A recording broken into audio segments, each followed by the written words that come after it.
Some of the best advice that I was ever given was you have to be comfortable being uncomfortable. You have to put yourself out there. And when the opportunities come, take them. Maybe it's going to be your passion. Maybe it's not, but it might help you find that passion. So whatever opportunities come, just take them by the, and just go for it.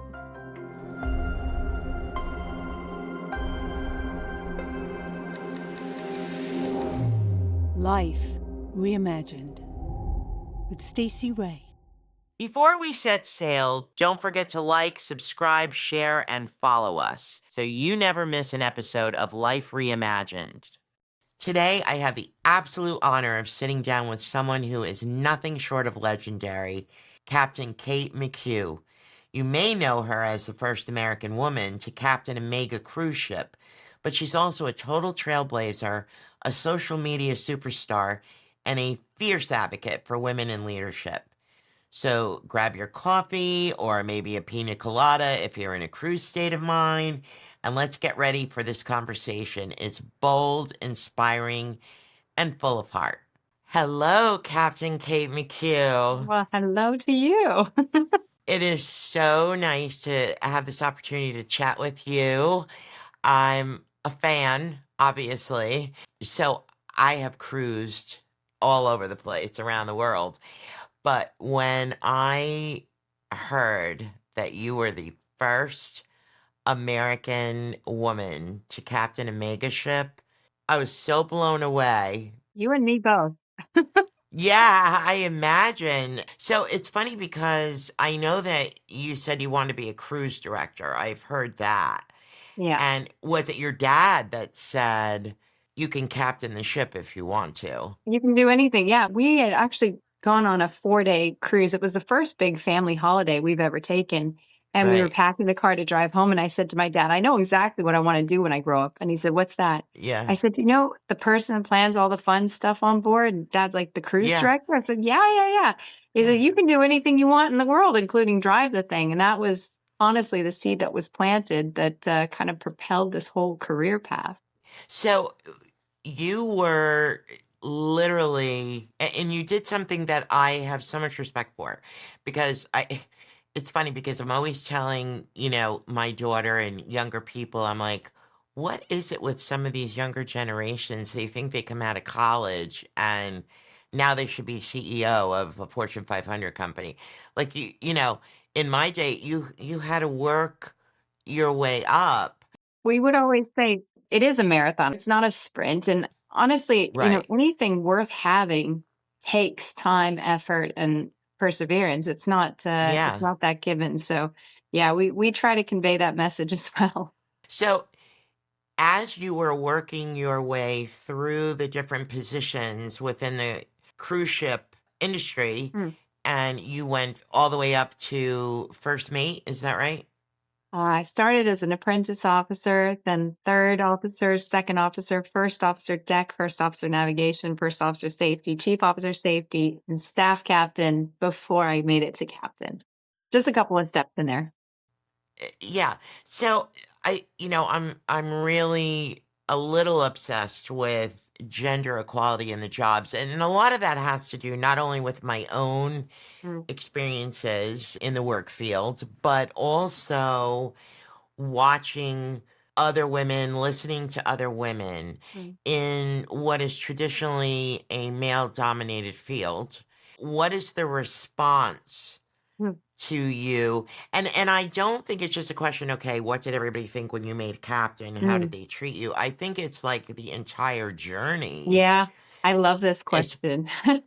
yeah. So what was that like? So, it's really interesting because it wasn't until I became a captain where I realized that being a woman in this field was, something that a spotlight was going to get shown on. Because when I was coming up through the ranks, I always worked on international flagships. And so on board, there was a brief stint there. I was on banana boats taking bananas between Ecuador and California. But the majority of the time I was on cruise ships.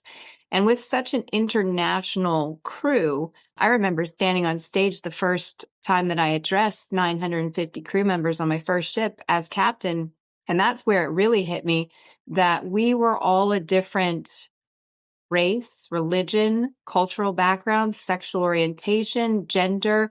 And because we Right. had so much diversity in that room and on that ship and eating, sleeping, working, playing under the same roof, we celebrated those differences. We didn't pick on those differences because you can imagine if you picked on those differences, you would never get anything done.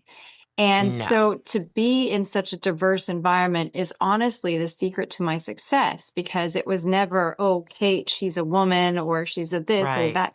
It was just Kate, the first officer, or Kate, the staff captain.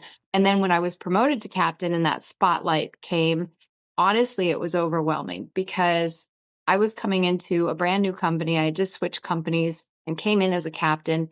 So new company, new people, new ship, doing a job I'd never done a day in my life.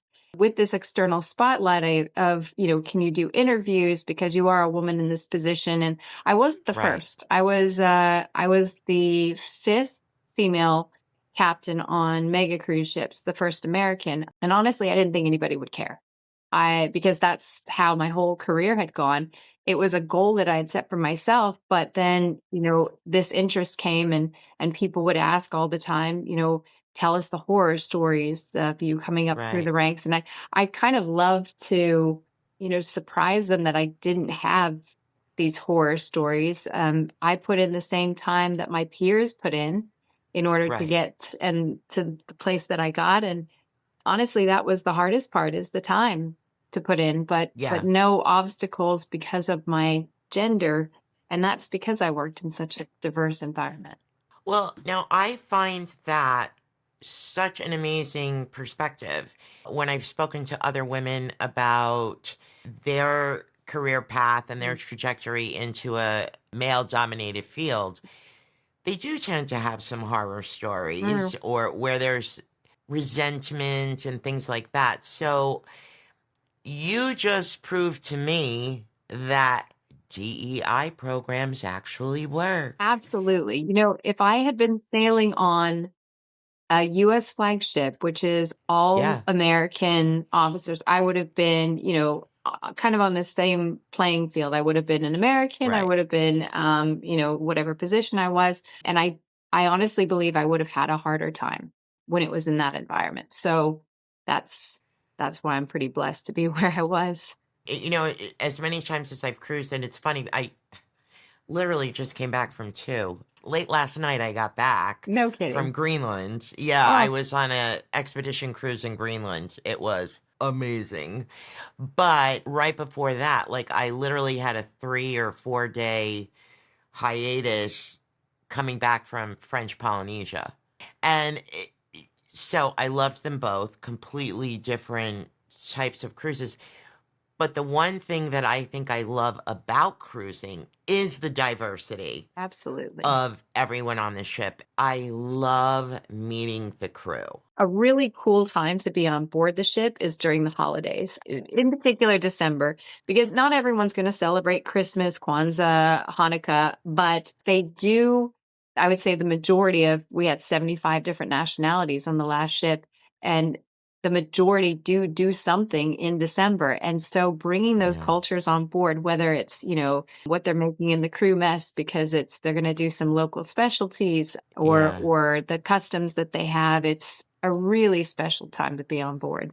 How do you deal with those who may join the crew Mm. who are not as accepting of differences and diversity?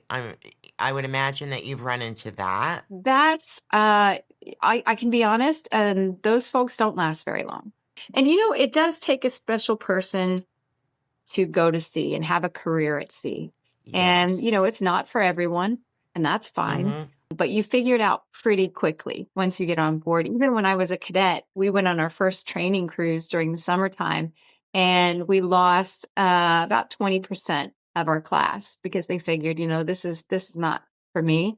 You're leaving your friends, your family, your familiarity to go across the planet for not days or weeks. We're talking months on end, 6, sometimes 8 months at a time. Hmm. And so, yeah, people will figure it out that that they're not a good fit, and it's not a good fit for them. It's funny because when I initially did my graduate work in economic sociology, I was very fascinated by what was termed, I think, by Barbara Ehrenreich as the caregiver deficit. Mm. And I'm not sure if you've heard of it, but basically it's an explanation for what happens when and I'll just use the United States because we're one of the main countries, we will hire nannies to come and take care of our children.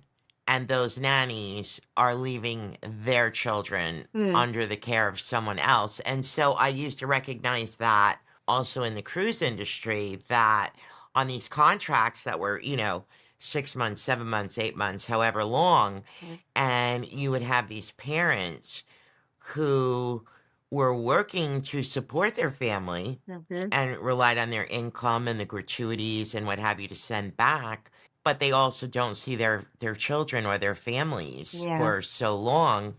And that has to have, in my opinion, it has to have, I don't want to say a negative effect, but it definitely is impactful on both sides of the coin. Yeah. And Absolutely. so I had someone say to me a couple years ago, I was saying that my cabin steward was showing me pictures of their children, Mm. and this person made me so angry. And they go, "Oh, they're just doing that to make you feel sorry for them and give them more tips." And I just looked at them and I go, "Are you kidding me? Let me explain how all this works to Yeah. you." Like, Yeah. wow. Yeah. Like, They I was are stunned. they are superheroes, and there is, Yes.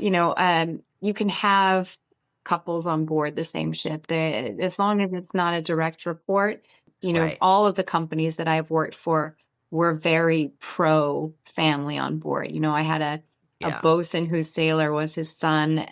We've had, husband, wives, Aww. wives. Yeah. I mean, it comes down to the company, but all of the ones that I've worked for were very open about it. Right. That's how I met my husband. I was gonna say, your husband is also in the cruise industry, He yes? is. Yeah, we met on a ship, and I like to talk about our very first date because there's a lot of these Yeah. unique experiences that you can have on a cruise Yeah. ship. And so he asked me when I got off of watch at midnight to put on a coverall, a boiler suit, and to meet him on the top deck by the kids club. And as dodgy as that sounds, I was all too keen. I threw on that boiler suit. I went running up to the top deck. And he had me climb up the ship's stack where he blindfolded me at the very top and had me Oh slide my down god. the stained glass windows of the wedding chapel. And on top of the Viking crown, he had a blanket. There was a bottle of champagne and some strawberries under the Caribbean stars. So that was our first date. And I like to say, when you set the bar quite literally that high, there is nowhere to go but. I was gonna say, oh my gosh, does he have like a whole string, 7 brides for 7 brothers or however that movie goes? Yeah, Wow. that was a highlight, but he has been able to surprise me over the years. He showed up in New Orleans when I thought he was in Romania checking ship blocks, and it was actually our guest relation director, Julie. It was her Right. birthday, and she called me and she said, "Can you come down and see what I got for my birthday?" And I said, "Absolutely, I'll be right down." And I went down to Yeah. her cabin, I opened the door, and there's my husband. And you can imagine my surprise finding my husband in her cabin on her birthday. But he had come to surprise me. And it was because we Aw. were doing these overnights, 3 overnights in New Orleans during Jazz Fest. And Right. it's we this whole long distance thing, it's all we've known. This year we're celebrating, actually next month will be 19 years. And I say it's 19 Oh, happy years. Thank you. congratulations. Because collectively, I think we've only seen each other maybe 2 out of the 19 years. But I say the secret to a happy marriage is 12 time zones and never being in the same place at the same time. Right. But it really is like a honeymoon when we do get to see each other. So, Yeah. you don't take things for granted when your time is so limited. It's funny, you remind me of Diane Sawyer and Mike Nichols because they're married and always had their own separate residences. Mm. And I said, Now that is, I think, a perfect marriage there. Yes. Yeah. Because you just do the good stuff. What will happen when you both retire, though? So, You are. you know what's it's really great because during the pandemic, I was on board the ship for 318 days straight. I was supposed to go home and spend that time with my husband, but they closed the borders. My reliever couldn't Right. come from Greece.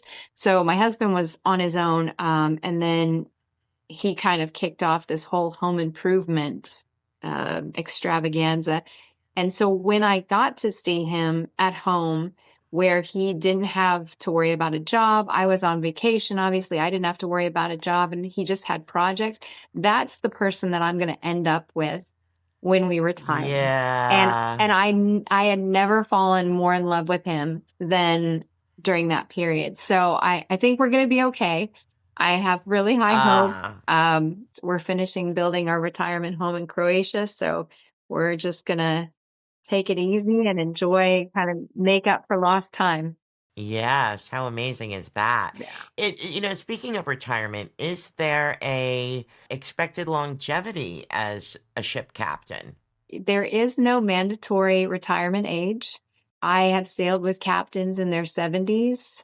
I will be honest, I don't plan on sailing when I'm 70 because Yeah. Right. I do want to enjoy retirement and time on Yeah. my own. So, Right. but right now there is no cap. Wow. Yeah. That's wonderful to hear. So when you take on your role, you started with, was it celebrity? No, I actually started with Disney Cruise Line Oh, as a I third did not know officer. that. I actually Okay. in college, so I had sailed on these banana boats, taking the bananas back and forth to Ecuador, and that's where I figured out I really wanted to be on cruise ships. And so when I graduated, I applied to every cruise line in the industry. And this was back in 2000 when, snail mail and email were hand in hand. So I sent out my resume to every cruise line in the industry, and I wasn't hearing anything back. After about 12 months, I changed my resume and I applied to be a bartender on Disney. And Disney took the resume and they said she is not qualified to be a bartender because I'd never served a drink a day in my life. But she Right. is qualified to drive our ship. So they luckily got my resume over to the Marine Department, and that's how I got my foot in the door. But Wow. unfortunately, at the time, there were only 2 ships, and there wasn't a lot of room for growth or promotion with Disney Cruise Lines Right. because they didn't have, at that time, any plans for Right. further vessels. So I had been talking to friends in the industry, and they said Royal Caribbean, they're building gobs of new ships. No And kidding. my friends in the industry were moving up pretty quickly. So I said, that's where I will go. And I spent 13 years at Royal and then went over to the sister company for the last 10 with Celebrity Cruises. Interestingly, I am going to sail on Celebrity Edge, which I know you captained, in December when I go to Australia. Nice. And it'll be my first time on that ship. Yeah. So Yeah. I That think it'll ship, be great. that was the one that I was on during the pandemic for that Oh 318 boy. days. And we got to know every nook, cranny.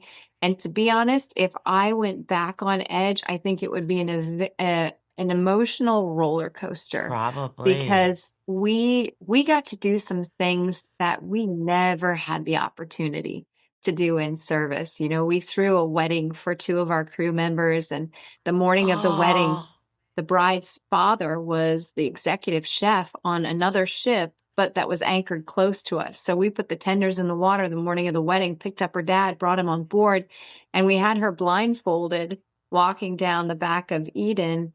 And when she got halfway down the aisle, we had to remove the blindfold, and her dad was there to walk her the remainder of the way. And just oh my goodness. we got to know each other on such a different level. We weren't walking Yes. around with our stripes on our shoulders. Everyone, Right. we had Was meal times together. And there's something happened when you came back on the ship and we would go into quarantine for 15 days. But the very first person that called me when I came back was the third assistant electrician. And that wouldn't have happened, that the third assistant electrician would have just picked up the phone and called the captain and said, "Welcome back. We can't wait to see you at dinner." I just loved that. It was really, really a special time. I bet. And Yeah. I mean, all the challenges, but to establish those kinds of really meaningful friendships and connections and what have you. There's so much more ahead right after the short break. You may think this is just a trip. Some sunshine, maybe a glass of wine, a break from your routine. But be warned, you're not on this trip alone. Sisters are closer than they appear. Over there is a woman who's never turned down a dance floor or a dare. Here is a woman who likes the same weird cocktail you like. Right next to you is a woman who hasn't laughed like this in years. Somewhere between shared meals, shared stories, and shared silence, something shifts. You leave not just as friends, but as sisters. The kind that sneak into your heart and stay there. Find your sisters at sisterhoodtravels.com. Just remember, we warned you. Picking right up where we left off. Would you consider yourself an introvert or an extrovert? Because I Both. always wonder, like, yeah, yeah. It's funny because I am an extroverted introvert. Mhm. Like, I can be as friendly and as out there as I want to be, but when I've had enough peopling, bye Same. bye, done. Same. Yeah. And it's at work, I'm the extrovert. But when I'm on my own time, I can be the complete introvert. And I'm kind of trying to figure out if maybe that is part of why I went from the ships with 5,400 plus people to a ship now that has 200 guests. Yeah. I know like the time and the dedication that you've got to forming bonds is going to be much greater on a smaller ship with less guests, and that did have something to do with it, to be honest. I think about joining the captain for dinner. And I've done that on multiple occasions. And I've always wondered, and I've never asked them, what is that like when you are almost, I kind of feel like I might be saying this wrong, but forced to do that, You know what's with, so great that when yeah, I was promoted, I remember asking my boss, shoreside, Captain Patrick Dahlgren, I said, do I do this? Do I do that? And, I was asking about all kinds of different situations and scenarios. And he said, listen, just do what feels good and natural for you. And for me, I never did the captain's tables because I found if I did, I made 12 people happy and I ticked off a couple thousand. 4,900. Yeah. Yeah. Yeah. So what I would do instead is I would stand in a very public place, usually between the theater and the dining room, and I would just be there accessible to everyone. And that way, no one can get mad at you. And I you're love out there that. and you can have now, I mean, some people will, want more time with you than others, but Right. to be accessible to everybody, I think was really key. Right. And so that's why, 3 hours in a public space compared to 3 hours at dinner, you got to meet so many more people. Absolutely. Do you have passengers who are intrusive? No, in fact, okay, there were a couple of situations with selfies in the Yeah. bathroom, but that's fine. Right. Um, Yeah. but when I would sail on vacation, because that's what I would do on vacation, I spent 8 out of 12 weeks on Celebrity Beyond sailing on vacation. And even on vacation, people knew who I was, but they wouldn't come up and talk to me. And to be honest, at some points I was looking for people to talk to. So I would Right. make Right. posts on Right. social Right. media and I'd say, if you Yeah. see me around the ship, please say Uh, hi because yeah. Right. It's I okay. want somebody to talk to. But they were It's very, very exactly. respectful. They said, we don't want to bother you. And as Yeah. soon as they say that, they're not bothering me at all. And if somebody asks to take the picture with you, like that's not going to happen forever in my life. And what an honor that someone wants to spend some of their time and put me in their camera, as a memory. I think that's a huge honor. Kate, you are a very humble woman. That's your humility is shining through. You know who reminded me of that was Captain Sandy from Below Deck. She was on Yes. Celebrity Beyond when we were doing our takeout, and Right. she had come into the theater, and somebody had asked her that question about taking pictures, and she had the mic, and she came down, and she said something along similar lines, and I thought that is an absolutely beautiful way to look at it. So Yes. that's not Yes. necessarily me. That is Captain Sandy. Hell of a woman. Well, thank you, Captain Sandy, because I love that too. So tell me what it feels like to find out that you're a sensation and that you're famous. Um, Yeah. you're always on. Even when I went to the supermarket today, I was checking out and the guy Right. says, "You're famous." I was like, "No, I'm not." Name's Yeah. Kona, my Yeah. friend, and I am nothing here. So but my mom is really good about, you know, keep it humble. Keep it humble. Yeah. You know who my gauge for that is actually my brother, Mm, and he'll say, that's great, Stace, but you might want to tone take that it down down. just Yeah. just a tad. Yeah. So now you have decided you're going over to Four Seasons, and I got to tell you, I am so excited about this whole thing. Me too. First of all, you are in Italy, correct? I am. Overseeing the build. Yes. What is that? What do you do overseeing the builds? That seems so exciting to It's a me. really good question because people kind of have an idea of what a captain does when the ship is sailing, Right, but this is a new company. It's a startup, so it's a branch, obviously, of Four Seasons Hotels. The first ship will come out next year, and so yeah, everything is from the ground up. So all of the safety right, management systems, that's actually probably the majority of my time I'm spending creating the safety management systems.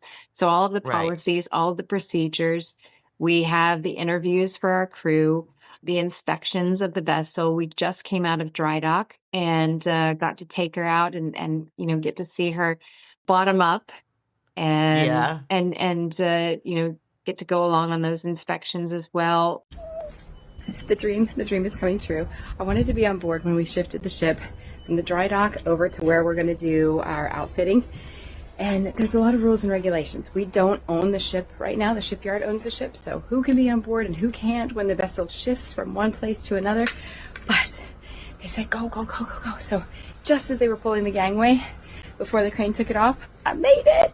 I think just setting up the policies and the procedures and the operations, the sequence of service, that's what I'm spending the majority of my time doing. And then enjoying Italy because it's Italy. Get ready with me in Positano, Italy. But first, here's a naughty fun fact about this beautiful place. Some people say that the name comes from sailors who heard an icon of the Virgin Mary whisper, "Posa, posa," which means put me down during a storm. I was going to say, how can you not enjoy Italy, right? It's But so fantastic. what do you look for when you're hiring crew?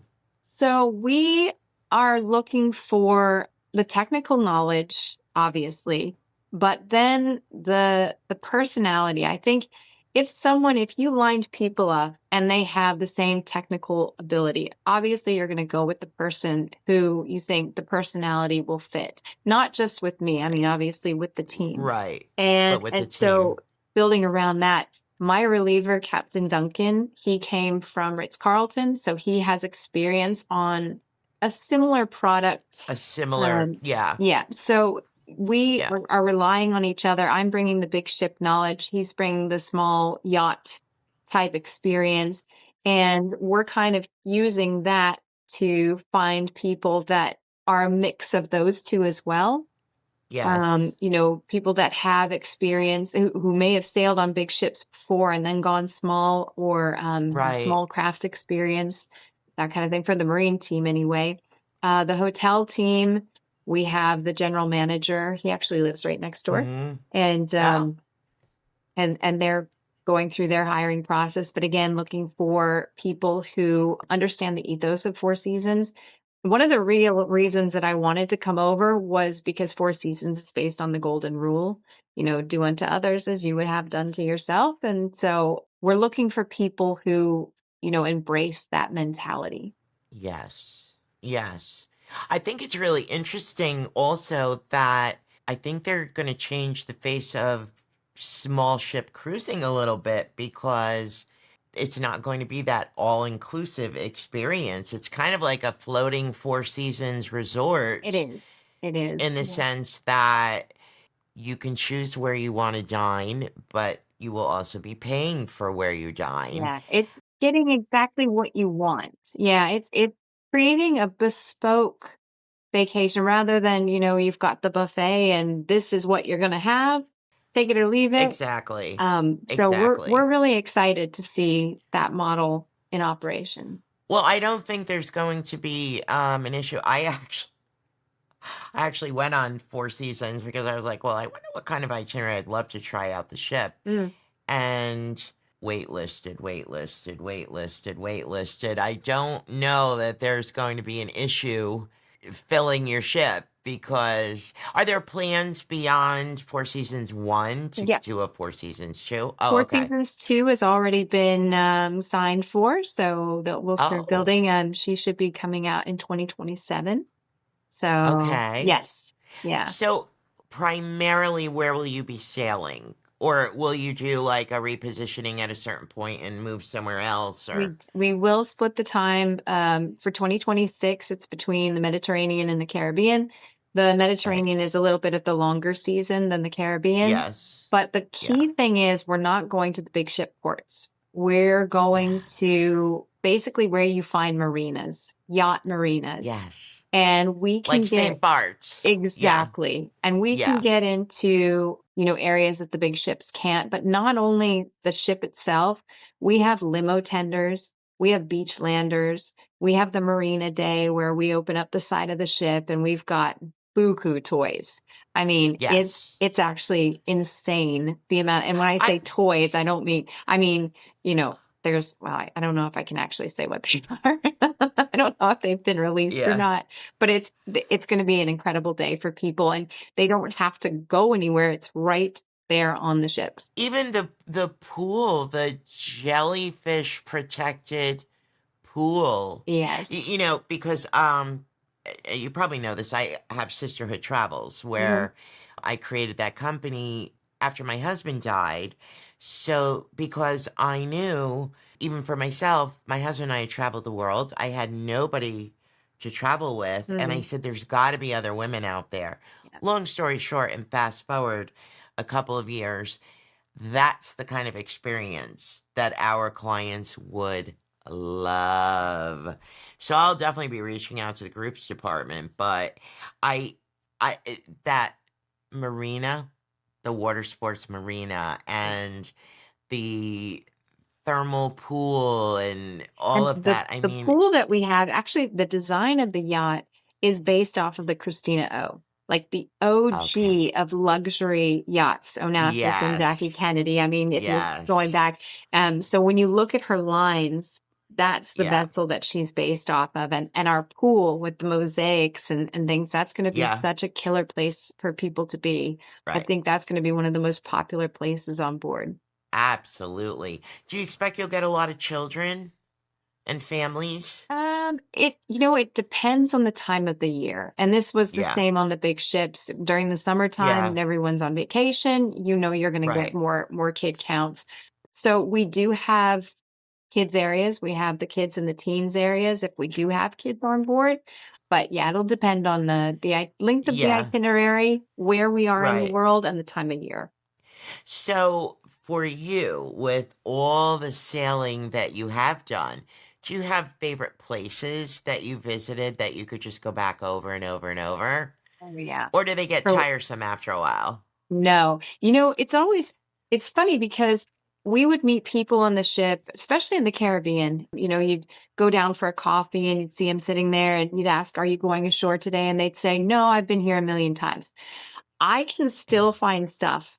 Even if I've been there a million times, I can still find, whether it's like a routine thing that I like to do when I'm there or, just going out for a walk, I can always find something to do. And I love the places that we go. I mean, that's why they're on our itineraries because they're so incredible, these places, But I think my favorite I love the Mediterranean. It used to be Alaska was my favorite itinerary, but I think the Mediterranean for the architecture, for the people, for the food, for the weather, Yeah. it's magic. And Croatia is my all-time favorite. It's those iconic ports where, like sailing into Dubrovnik, that's where my husband's from. Yeah. And when I would take a Right. ship in there, my husband and my father-in-law would stand on the bridge, and my husband's this big, bald, beautiful man, and the sun would hit his head just right. It was like a beacon of light where I could just tuck the bow underneath the bridge and use him as a navigation aid. Oh my gosh. And be like, And then honey, I'm home. alongside, Yeah. yeah. Yeah. So I think How amazing. Croatia, Valletta, Malta Oh, yeah. alone is just phenomenal. But then you've got your pizza, your pasta, your paella places with Italy and Spain, Greece. Don't even get me started on the food and the saganaki. Oh, Oh my gosh, so I good. love Mediterranean food. Yeah. I also like Middle Eastern food. That just appeals to me Mhm. more, and I think it's because I'm not a big meat eater, and I love the way they take vegetables and fish Yeah. and just make it to die for. And I'm not a foodie, so the fact that I'm even saying that is shocking to me, but yeah, I do love that. So, are you hoping that you start doing other itineraries to places that you have? Is there anywhere that you haven't been? I probably should Um, ask you that. yes. So I've been over to Asia, but I yeah, I don't know with the yacht. I'm just thinking of the traffic. The traffic is just Right. absolutely insane. Africa, I haven't been to South Africa. Have you been to the Seychelles? I have not. No. I'm Seychelles, dying to go there. yes. Yeah, Seychelles and Mauritius and the Maldives. Just put them on the right. bucket list. All of them. And Yes. Galapagos Islands. Ah, yeah, Yeah. Yeah, yeah. that's kind of a bucket list for me. I don't know what it is about the Seychelles, but Mm, that's always been one of my things. And I would love to do small ship trip. I don't really want to just do a land trip, but mhm. that would be amazing. Do you have your own boat? So when I'm not on ships and I'm not in Italy, I live in Las Yeah. Vegas. So, Oh, you do you know, not have a boat. where Yeah. I guess I could and take it out on Lake Mead, but Right. I'm honestly not home often enough.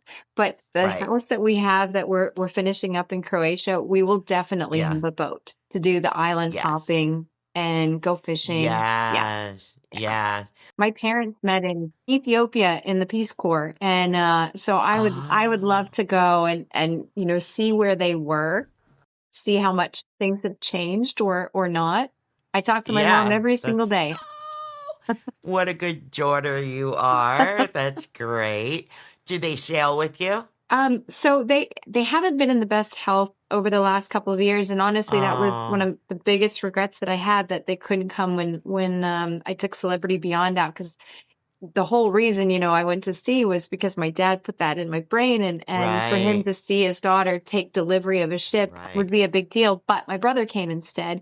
But Oh, my mom and we came up with a word because I call her at sunset. I will walk and go see the feral cats and visit them down by the water every night at sunset. And I was talking to her about the time frame after sunset. Sunset's beautiful. Sun goes right. down, that's great. And then you've got the times that are dawn, dusk, twilight, but the colors when the sun goes down, how it shoots all of the colors in the opposite direction of where the sun goes down, and then it sucks all those colors back where the sun set over a 20-minute period after that. I wanted a word to describe like the color and the absorption of because Right. dawn, dusk, twilight, that's just a time of day, but it doesn't Right. explain like the vivid colors that you get. So my mom came up with, she had been reading a book and it was sentient. Anyway, we came up with a word, we called it sunscient. So that Sunscene. is our word for what we watch every night together, where it's the colors that come from across the sky until it starts to get dark. That is an amazingly Random. special. No, but it's so special to have that with your mom Yeah. every night. I Yeah. mean, and you brought up the feral cats, but can we talk about your real true love, Oh, yeah. Bug Naked? Yeah. Yeah, she was my sidekick. She was everything. She joined when she was 3 months old, sailed on every ship I was Wow. ever captain of, and I lost her last December Yeah. unexpectedly. But, to have a pet on board, and I can even feel bad calling her a pet because she was so much more Yeah. than that. She's Um, like your person. she Yeah. was, she was, because Yeah. you can have your family sail with you on board the ship. Right. And some of the captains do. They have their wives and their kids, their entire contracts. How they do that, I have no idea because Right. bless, my husband has exploding luggage and, I can take him for about 2 Right. weeks at a time. But having Bug there all the time, somebody to talk to and cuddle. In fact, when I was talking to the company before I ever got a cat, I said, could I have an animal? And they said, what would you like? And I said, a monkey. And they said, no, try again. I said, okay, Yeah. can I get a cat? And, initially I asked my husband the same thing. I said, should I get, because I was kind of lonely at the end of the day, because you're the captain, you're the boss of Sure. everybody. I said, I've got two options. I can either get a pet or a boyfriend. You choose. Totally up to you. Let me know. And he's like, let's Yeah. go with the pet. Let's go with the cat. Yeah. Less drama. Little did he know she was all kinds of drama. But yeah, she was magic to have on board. So the setup on Four Seasons Yachts, it's the captain's cabin isn't connected to the bridge, and that was one of the big things about why I could have her on the ship with me, because she was never by because herself. she's by She always herself. had someone. Yeah, whether it was me Right. in the cabin or, somebody out on the bridge Right. wing. So, but yeah, there are 700 feral cats here in Ancona, over 7 colonies that the city takes Wow. care of. They really do an incredible job. The one that I visit every night is 20 years old. This cat is 20 years old and has been Oh living my outside. goodness. And she's just the sweetest thing. She comes up, and I think the entire town of Ancona knows her. I call her Claude because she had a ingrown nail, but they call her Lucretia. So Lucretia. yeah. Okay. So you won't be able to have a cat on Four Seasons? No, I don't think so. I don't think. Yeah. I am highly allergic to cats, and I've always been a dog person. But ever since I saw pictures years ago of Bug Naked, I've always had it in my head, if I was going to get a cat, a Sphynx would probably be great for me. Yeah. And then when I look into all the care that they need, I would be like, I could do that. I could do that. And then when I used to see your Love Bugs Mhm. outfits, I was like, she's perfect for me, because I used to dress up my little dogs who were like 5 pounds. So what is your favorite part of being captain? What do you enjoy the most? The thing that wasn't explained to me when I was coming up through the ranks, and that is the impact that you have on people's vacation and people's contract. And by people's contract, I mean the crew members. A captain that sits in their office and then just goes to occasional dinners and things, they're really missing out, because it's simple things from, giving a bridge tour or just spending time with people. It really makes an impact. And I think that's probably my favorite part, because once you've made that connection, there's a chance that you will see these people again. And you get to Right. build and form these bonds. I mean, I'm in contact with people that I sailed with on my previous company who will come over to Four Seasons because we have that bond. And I think that's Right. phenomenal. And they're not just people that I see when they're on the ship. They're also my friends in real life. So yeah, I'd have to say the people. Right. What's the part that you don't like the most? Weather. Weather is the thing that will keep me up at night, because you can control a lot while you're on board the ship, but Right. nature, no. So, when I can No. hear the wind in my cabin, And I'm thinking, Yeah. oh, that's not going to be good. Or the rain, or, Yeah. it's hurricane season Yeah. and you need to reroute, and you meet somebody who, their whole goal for coming on the ship was to be in Was this that port one on that port? day. And now some hurricane has thrown a Now you wrench in that. can't. Yeah. But there's only so much you Yeah. can do. And I do take a lot of comfort in knowing that I won't take any risks when it comes to the safety of the guest and the crew and the ship. So I can sleep well at night, but you always hate disappointing people because I you had to know. cancel a port for weather. The very first port I Yes. ever sailed to as a captain was Sydney, Nova Scotia, and I had to cancel it.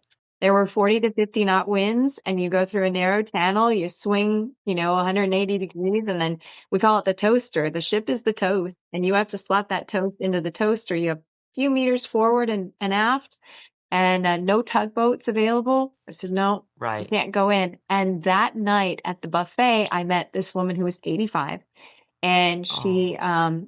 she told me that she was supposed to meet her best friend who she hadn't seen in 50 years. Oh They my gosh. and that was the day that they were supposed to meet. I said, "Can we call her?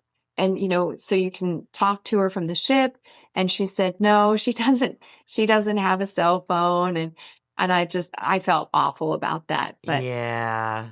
if you ask me what's the most important, I would say burials at sea, because you're trusting us with your loved one's final resting place. And Right. so, weddings, yes, it's a happy occasion, but you can do Right. that anywhere. The burials at sea were something really special, though. So, do you think that there is any chance in your lifetime that you would pick a different career, or has this one just been everything you dreamed of plus more? Yeah. It's exceeded every expectation that I have. It also provides me with the opportunity. I do live two lives. I live one Mm-hmm. when I'm on the ship, and then I have one when I'm off. Right. But the quality time that it's provided me with my friends and family when I'm not working, I only work 6 months out of the year. And then the other Right. 6, I get to spend 24/7 when I'm off with my loved ones. And so I think that's one of the biggest takeaways and advantages of this life. Yeah. It's give and take, right? Like when you're gone, you're gone. Yes. But when you're home, you're completely home. And I don't know that you can ask for more than that because so many of us are not home when we're home. Yeah. We're still working. Yep. I know I am. Mm-hmm. And so part of the joy of traveling for me is the connections that I make all over the world Yeah. with incredible, amazing people who have such diverse stories and perspectives and what have you that I don't know. I can't imagine my life without that. Yeah. It's the same with the people that I met in Norway, Yeah. and those Yeah. those connections. Best souvenir I ever brought back was the friendship with those two. I love that. I love that because that's true. I don't need to buy stuff. I now have a brand new friend. Exactly. And I think that's, what I would love for you to come travel with us I sometime. would love When you to. see, oh, I would love that. We'll have to talk about that on your 6 months off. Like, Yeah. what are you available? Where do you want to go? You can come with me. We pride ourselves on the friendships. Travel's the vehicle Yeah. through which women, and really all people, but women especially of a certain age, can not only empower themselves, and I think sometimes that word is a little bit overused, but they build confidence and they learn what they're made of, and they are so resilient and so full of grit, Yeah. And I mean it, I would love for you to travel with us. I I would think it would be I would love to. so fun, Yeah. so fun. Do you have any last minute tips for people who, especially for girls, I think, who don't realize that the world seriously still can be their oyster? Oh, yeah. So I think some of the best advice that I was ever given was you have to be comfortable being uncomfortable. You have to put yourself out there. And when the Yeah. opportunities come, take them. Maybe it's going to be your passion. Maybe it's not, but it might help you find that passion. So whatever Yes. opportunities come, just take them Yeah. by the, and just go for Yeah. it. I cannot thank you enough for this time together. I don't want to take up too much of your time because I know you're a busy lady. Thank you so much. And My I hope pleasure. I will get to see you even on the Four Seasons Yeah. because Yeah. it looks amazing. And in the meantime, send me where you're going so I can come along. Absolutely. I'm Yeah. going to. I'll send you an email and Perfect. I'll get that information. Excellent. Thank you so much. My I pleasure. really appreciate it. Absolutely. So nice talking to you. If you liked this show, please be sure to like us, follow us, subscribe to us, give us a review, because it really helps grow our podcast.